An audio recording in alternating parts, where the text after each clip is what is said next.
Megyn Kelly calls out Fox News colleagues for not supporting her. The Fox News anchor gets candid about sexism in TV. The clock is ticking down to Fox News host Megyn Kelly's first sit-down with presumptive Republican nominee Donald Trump after months of public feuding.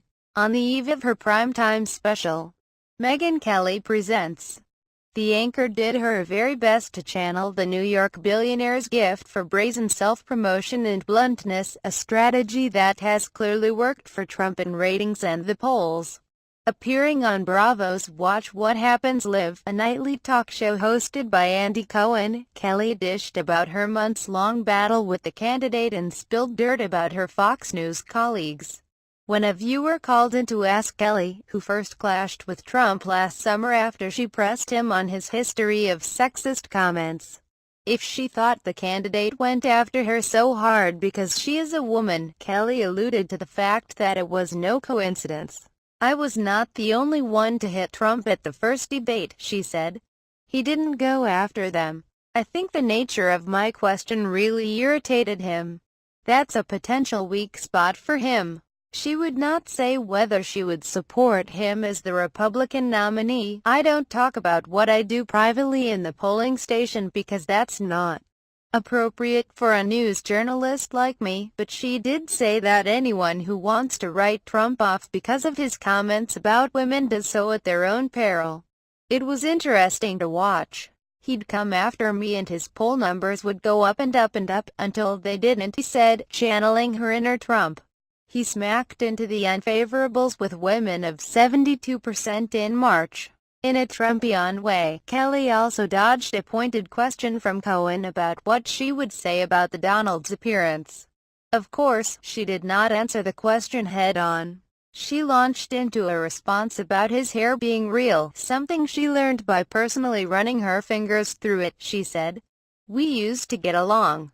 I've shoved my hands up in that hair and that's real.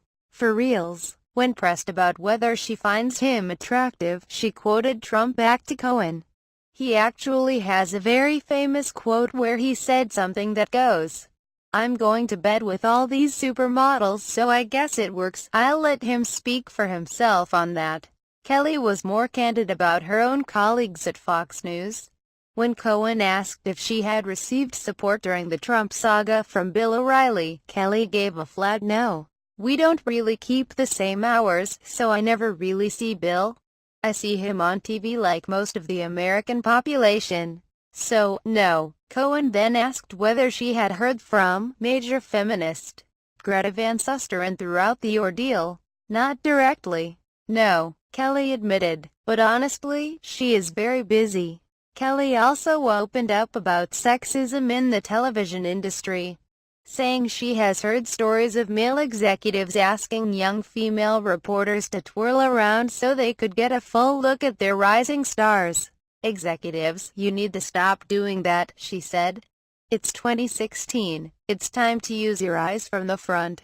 All eyes will be on Kelly Tuesday evening, as she tries her hand at a Barbara Walters-style magazine interview program on Fox Broadcasting Network, a departure from the cacophony of contributor voices and quick-changing segments on her nightly show, The Kelly File. Kelly, whose contract with Fox News is up later this year, told Cohen that she is keeping her options open. "Whenever I go into a contract negotiation, I'm open-minded. As I always say, it's a very fickle business.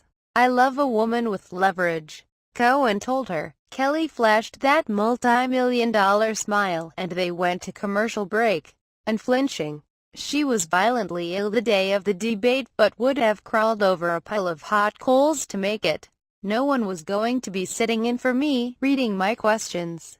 Emily Jane Fox is a VF.com news writer covering Wall Street, Silicon Valley, and the 0.001% everywhere. She lives in New York City.